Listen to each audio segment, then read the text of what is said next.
Well, everybody, welcome to Profit Tool Belt. Thanks very much for joining us here on the live Facebook channel for Profit Tool Belt. I've been fielding a lot of questions today. Thank you for the questions. I think it's because I posted, what I posted was that I sent my book to the editor, not that it's done. So I just finished a book that I've been working on for a long time. It's called Construction Millionaire Secrets, and I posted it to the Profit Tool Belt site and to the private group that we have called Contractor Strategy Group. It's just for business owners. Many of you aren't even in there yet, but for those of you who are, you saw me post that. But what I meant was I was sending it to the editor. So it's not back from the editor yet. I cannot wait to see what he has to say about my typing. Not my spelling, my typing. My typing is pretty bad. I type like a pterodactyl, and I'm sure he's going to catch some stuff that I completely missed. Anyhow, the question at hand today is this. I want to turn around my business. How do I hit reset? I'm frustrated. I don't know where to start. I want to make changes. I'm listening to your podcast. I'm listening to other podcasts. Dom, where do I start? Which is actually a piece of feedback that I got from some of the people who wrote endorsements for the book, because then, you know what it's like. I mean, all of these people are my friends through business. Some of them are friends even beyond business that I've known from running the podcast or their clients, etc. You get to know people, right? And sometimes you get to know people on lots of different levels. It's kind of nice. So some back chatter is going on. There's text messages, there's WhatsApp, there's Facebook Messenger, there's good old phoning each other, there's all those things. But one of the things that I heard was, hey, Dom, look, I'm frustrated. I know I want to get things changed, but where do I start? Now, this is somebody who's not one of my clients. Otherwise, they would have some of these answers. But I thought, okay. Why don't we make that a topic and go live with it here so that I can share it with everybody? So that's what I'm doing. There are 11 places. See, that's an extra finger. There are 11 places that you can get started if you want to turn around a business. For those of you who have never watched one of my videos before, or have never heard about me, or don't know who I am, I'll take 2 seconds and just explain this, because who the heck am I to be talking about how to fix your business or change it? I'm nobody, first of all. I don't even matter. I'm here to facilitate and to show you ideas that other people have put in place. I've been a business coach for 20 years now. I love working with construction and contracting professionals who are running a business. I show people the business of the construction business. I myself have built and sold 2 companies. I've started them from scratch. Scratch means zero. And built them up and then sold them. And those are stories for other times, or you can read them in the book. Construction Millionaire Secrets. So you can read them in there. Anyways, if you want to turn around your business, let's get into what the 11 places are that you could start. So I'm working on the assumption here that you run a business. Number 1, that you do good work. Okay, so that you're doing good work and you're proud of the work you do. That's number 2. And number 3 is that people refer you to their friends. So you do good work, you're proud of the work you do, and people refer you to their friends. Let's work on that assumption first, because if you don't have those things in place, you're going to find it difficult to grow the business because you don't have a solid base to go from. Okay, but there are 11 places. The first thing, I'll go through them in order. There will be a written transcript of this in the on the podcast page where we have our show notes. So if you want to see this all written out, you can grab it there. You can also send me a text message and ask me for those show notes to be sent to you. Okay. So the first place I want you to look, if you want to turn your business around, but you're not sure where to start, is in the numbers. I'll ask you this as a coaching question. I'll ask you this as not because I know better and not because I've done better, but because I've actually had to learn from doing it wrong. And I've done it wrong many times. I have failed. I think the only thing I'm good at is getting up again. Because I'm pretty good at falling down. Pretty good at that. But I am very good at getting up again and finding a way over it, through it, around it, completely change the playing field, whatever it takes, whatever the goal is, I got to get there. That's maybe what I'm good at. But one of the places I'll start in that is look at the numbers, live by the data. I live by my metrics. That's one of the things I actually write out in my goals every day, is that I live by my metrics. And at this point, I'm just going to ask you, have you challenged yourself? Have you business coached yourself to say, do I look at my numbers enough? Am I looking at the right numbers? And then after I find something in the numbers, and it's usually a pattern. I'm not looking for a number. I'm looking for how one number relates to another number. I'm looking for patterns in the numbers. Once you find that, are you taking action? Because the key to this whole thing, I said there's 11 different places to be looking in your business to make the changes if you really want to change your business. You want to make more profit. If you want to have more time for yourself, you want to have more time for your family, if you want to grow it, if you want less headaches, if you want it to run on systems, if you want to get rid of customer service problems, whatever the idea is, if you want to grow it to the size so you can finally buy the building and be the landlord and not have to worry about paying humongous rents every month. Where do you start? One of them is numbers. Okay, so go back to the numbers, but look at the critical numbers and then take action. Take action is going to be step 2 for each of these points, these 11 points that I bring up, because it's no good to identify that you need to do something and then do nothing about it. You've got to identify that you need to do something and then do something about it, right? So I'll go back to number 1 again, and that's know your numbers and know your most critical numbers. We go through what those critical numbers are in the book. The book's called Construction Millionaire Secrets. It's coming out in a bit. You'll hear all about it there. Number 2, let's go to number 2. If you want to change your business, if you've got a business running right now, and like I said, you're running a great business, you're proud of the work you do, people refer you to their friends, good solid foundation. I can work with that. You can work with that. What's the second thing I could do, Dom? The second thing you can do is you could build your, I've got notes here. You can build a strategic plan for your business. Now, I could overcomplicate the heck out of a strategic plan. I have been running strategic plans. So I've been a business coach for 20 years. It probably took me 6 years of business coaching to figure out that strategic plans was the key to making sure my clients got their success. And so I've spent the last 15 or so years perfecting my craft with strategic plans, using strategic plans in my own business, by the way, showing other people how to put them in place, having regular structured strategic planning meetings and figuring out who's going to do what, parceling it out, like cutting little pieces out of the big piece so that everybody could do it a little bit at a time so you don't overwhelm your people. But if you don't have a strategic plan, it's time to put one in place. If you want to change, there's no use hoping for a change if you don't have a plan in place. And so a very simple plan is just think about, or go and write this down. There is real power in the power of a pen and a piece of paper. But take your book. I'm going to show you my book. See what I mean, right? Take your book. These old-fashioned things. Love books, right? Blank pages inside here. Take your book and write out your plan in there. What do you want from the business? What's your strategic plan? And so the way to make it strategic is the very first thing is to say to yourself, what do I want in 3 years?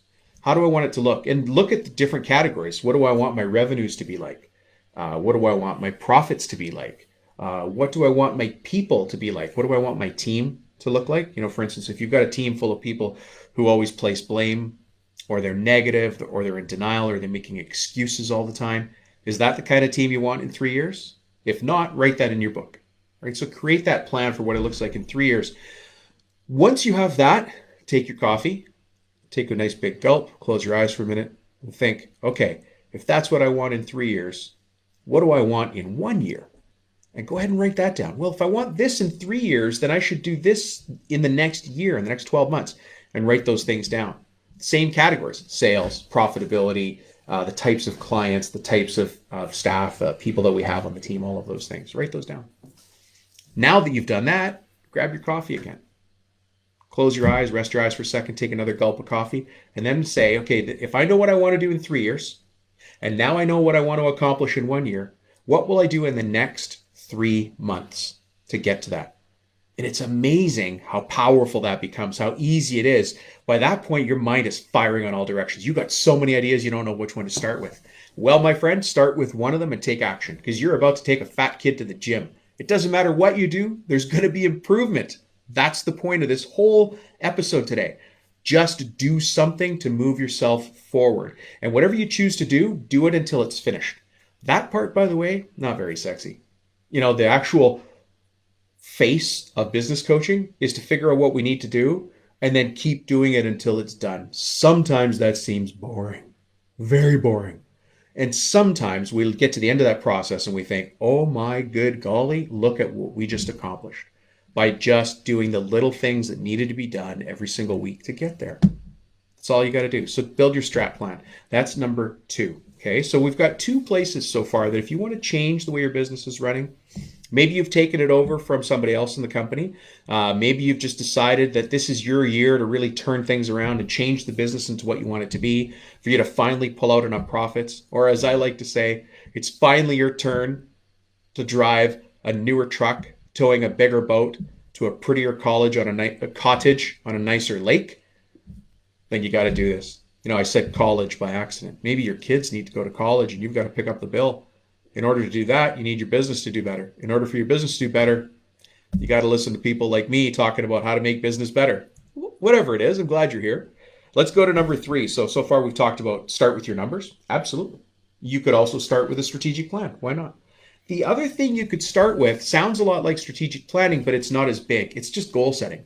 Personal goal setting for yourself. What do you want for your goals? And so just sit down and write out what those goals are. And the easiest way to do that is to draw a big plus sign on your page, right? It's going to look like this, big plus sign on your page. And on the tips of those things, write different categories, right? So what do you want out of business? Maybe put business up here. What do you want for family? What do you want for fitness and health? And what do you want for finances? Choose those 4 categories to start, or choose some other ones if you want.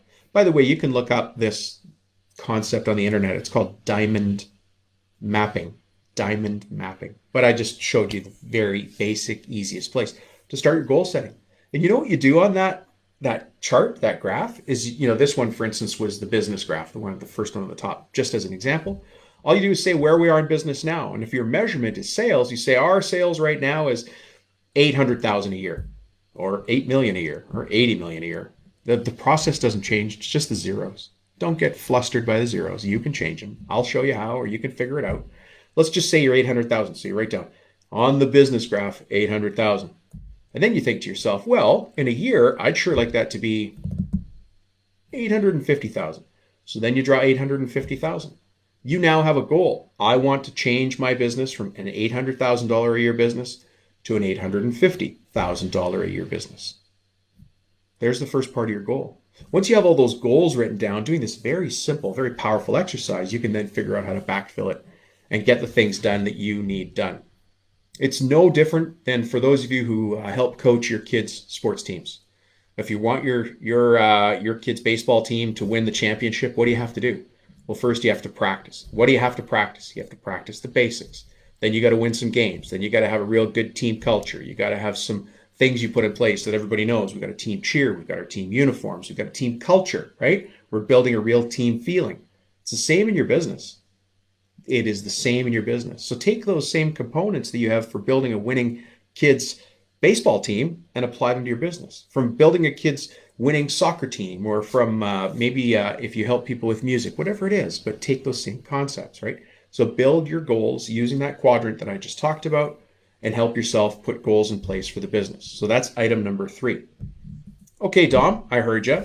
The first place I could look is numbers. The second place I could look to make changes in my business is the strategic plan. And the third place I could look is goal setting. What else you got? Okay, smart guy. What else have I got? There's 3. Let me give you number 4. Number 4, you may not like this one. You might listen to this one and go, hey, Dom, whoa, buddy, you don't understand.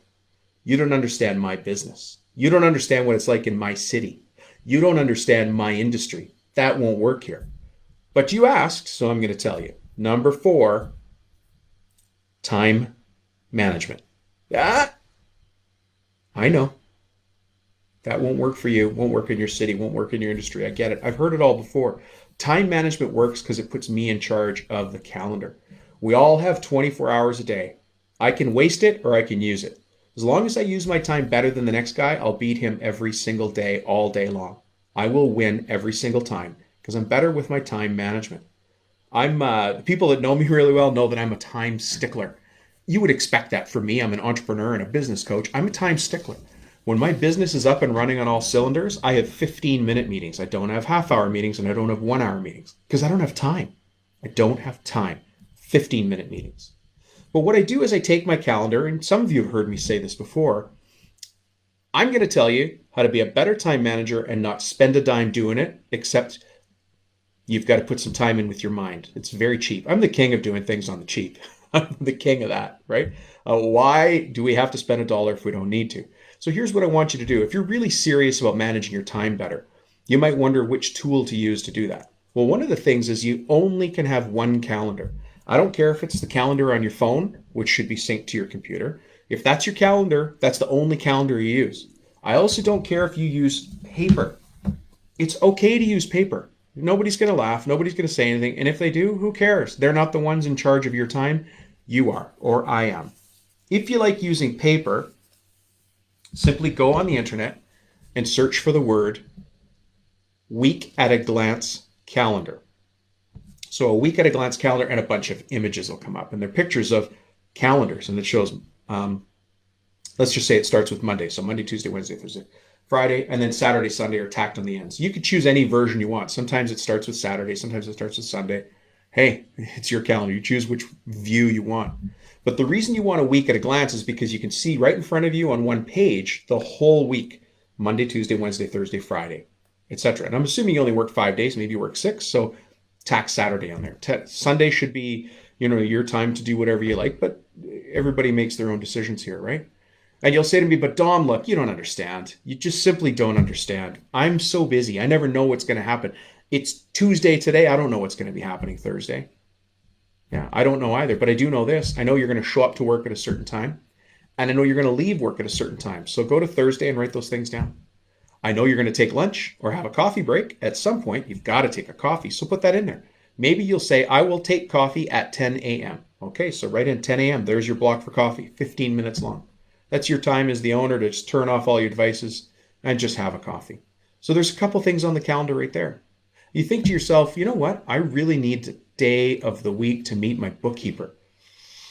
Why don't I do it Thursdays at 3? So you go to your calendar, and Thursdays at 3, you say, meet with bookkeeper.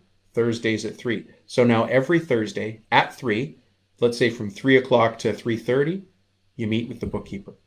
How much easier would your life be if you met with a bookkeeper every week for a short time instead of one crazy, insane time at the end of the year? Right? Being in control of your time allows you to control your schedule. It moves you from being reactive to proactive. And the key to growing a business is to be proactive, is to know where things are, know which levers to pull, know which levers to push, which ones to ignore, etc. Right? There's some magic buttons. I'll show you the magic buttons. If you listen to this show long enough, or you read the book, or you talk to me, you'll figure out the magic buttons. I'll show them all to you.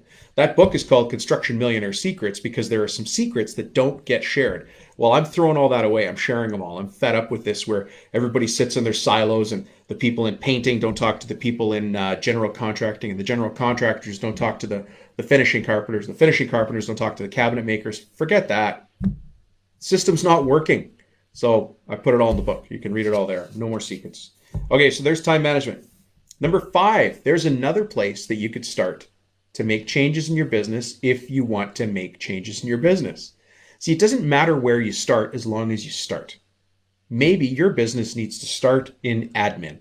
What's the administration of the business? Think about the whole flow chart of how you do work, right? You market to find people who are kind of interested, and then you have some sort of selling process, and then you sell them whatever you sell them, whatever you make, fix, repair, disassemble, assemble, install, maintain, whatever it is you do in trades. All of those things are good, but now after we've sold somebody a deal, it now becomes paperwork, and we got to manage it. Maybe you need to start on your paperwork. Is your paperwork bad? Is your paperwork holding you back, right? I'll share with you a really old example. It's a funny story no matter what, but it's super old, and it has to do with cash flow management and paper.